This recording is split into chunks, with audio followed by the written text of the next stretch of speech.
राधे राधे। स्वागत है आपका हमारे चैनल पर। आज के इस वीडियो में हम जानेंगे ओम शब्द में अपार असीम शक्ति का विवेचन। भगवत मुखारविंद से प्रवर्ण ओम का आविर्भाव हुआ। इस ओम स्वर से आ से लेके अंगा तक सभी स्वर तथा व्यंजन का से लेके हा का प्राकट्य हुआ है। इन स्वर व व्यंजनों से शब्द का प्राकट्य हुआ है तथा शब्द से वाक्य का संचार हुआ है। जब वाक्य कान द्वारा अंतःकरण में प्रवेश किया तो हृदय को सुख दुख का अनुभव हुआ। इस सुख दुख ने स्थूल इंद्रियों में हरकत की, जिससे कर्म करने की प्रवृत्ति जागृत हुई, जिसने संसार के व्यवहार का संचालन किया। शब्द के अभाव में अखिल कोटि ब्रह्मांड का व्यवहार चल ही नहीं सकता। सभी जीव समूह शब्द के माध्यम से कर्म करते रहते हैं। तभी धर्मशास्त्र उद्घोष कर रहा है, कर्म प्रधान विश्व रचि राखा, जो जैसे करही सो तस फल चाखा। यदि कर्म का विधान ना होता तो ना तो सृष्टि का प्राकट्य होता और ना ही भगवान का अवतार ही होता। लीलाधारी भगवान ने लीला रचने हेतु कर्म का विधान रचा। भगवान का मन भी भक्तों के अभाव में प्रसन्नता प्राप्त नहीं करता। भगवान का संसार ही भक्तों से है। कर्म ही मानव के पीछे लगा हुआ है। मानव यदि शुभ कर्म जो धर्म शास्त्रों में अंकित है करता है तो सुखी लोकों में गमन करता है, एवं यदि शास्त्रों के विरुद्ध कर्म करता है तो दुखी लोकों में जाता है। भगवान एक लोक कूप में अनंत कोटि ब्रह्मांड समाये हुए हैं, अतः लोकों की कोई गिनती नहीं है। अलौकिक शब्द मिलकर आध्यात्मिक शास्त्रों का उद्भव होता है तथा लौकिक शब्द मिलकर भौतिक शास्त्रों का उद्भव होता है। दोनों ही सुख दुख के कारण बनते हैं। अब प्रश्न उठता है कि वह कौन सा अलौकिक शब्द है जो परमानंद का कारण बना, तथा वह कौन सा लौकिक शब्द है जो दुख सागर में डुबोए रखता है। लौकिक नाम अज्ञान का घोतक है, आध्यात्मिक नाम ज्ञान का घोतक है। भगवत नाम ही ज्ञान का घोतक है, जिससे दुख का समूल नाश हो जाता है। भगवत नाम से ही मनुष्य को भगवत धाम का सानिध्य प्राप्त होता है। सानिध्य प्राप्त होने के बाद वापस संसार रूपी दुख सागर में गिरना नहीं पड़ता।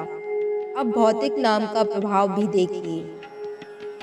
जैसे किसी ने किसी को अपशब्द कह दिया, अर्थात किसी को गाली कह दिया, उसने उस शब्द को कान द्वारा सुन लिया, वह शब्द अंतःकरण में पहुंचा, बस फिर क्या था, उसका हृदय आग बबूला हो गया, जिससे क्रोध उदय हो गया और क्रोध से उसकी बुद्धि का ज्ञान चला गया।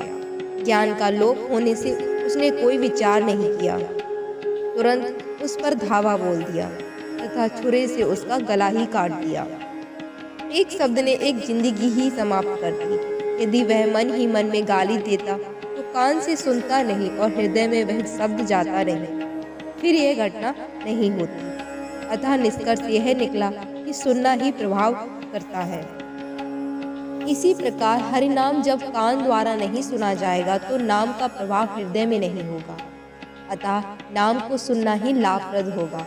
नाम को सुनने से इस शब्द का प्रभाव क्रोध न जगाकर प्रेम उदय कर देगा।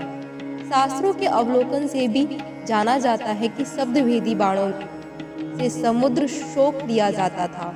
शब्द भेदी बाणों से प्रचंड ज्वाला भभक उठती थी।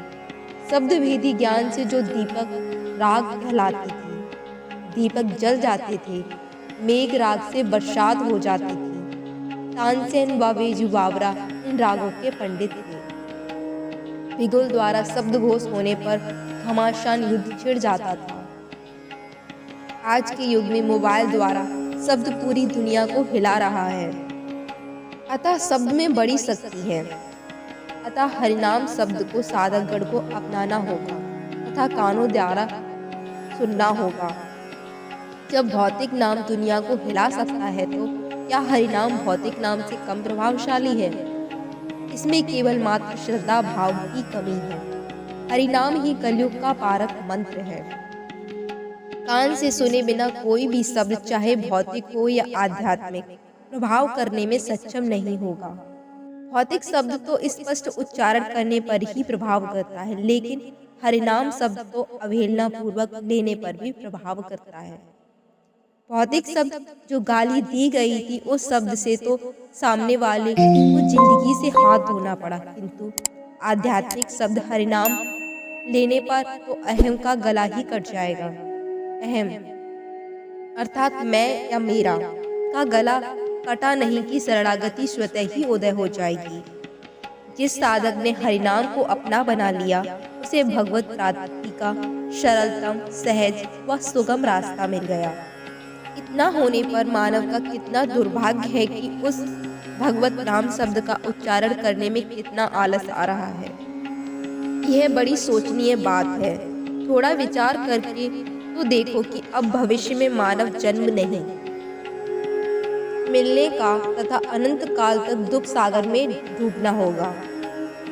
इस समय भी जरा विचार कर अनुभव करो।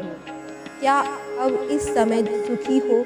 युवक पढ़ने से दुखी, रोजगार न होने से दुखी, गरीबी से दुखी, राज से दुखी, पड़ोसी से दुखी, आपस में स्वभाव न मिलने से दुखी। सुख का तो लेस मात्र भी नहीं है। मानव फिर भी भगवान से जो सुख के सिंधु है लगाव नहीं करता और रात दिन रोता रहता है, आगे भी रोएगा। मेरा आपसे विनम्र निवेदन है, जो भी इस नाम जाप तथा हरिनाम का नित्य 64 माला कान से सुनकर या बोलकर करता है, वह निश्चित तौर पे ही अर्थ, धर्म, काम और मोक्ष चारों पुरुषार्थ प्राप्त करने का अधिकारी बन जाएगा तथा अंत में भगवत धाम में गमन कर जाएगा, जहाँ परमानंद का समुद्र लहरें लेता है। उसके दुखों का सदा के लिए समूल नाश हो जाएगा। हरिनाम अपनाने वाले को लेने भगवत दूत नहीं आते, स्वयं भगवान अपने नाम के शरणागत को लेने आते हैं। इसी जीवन में उसका संसार सुखमय हो जाएगा। कल उसकी तरफ झांक भी नहीं सकेगा। इसमें 1% भी संदेह नहीं करना।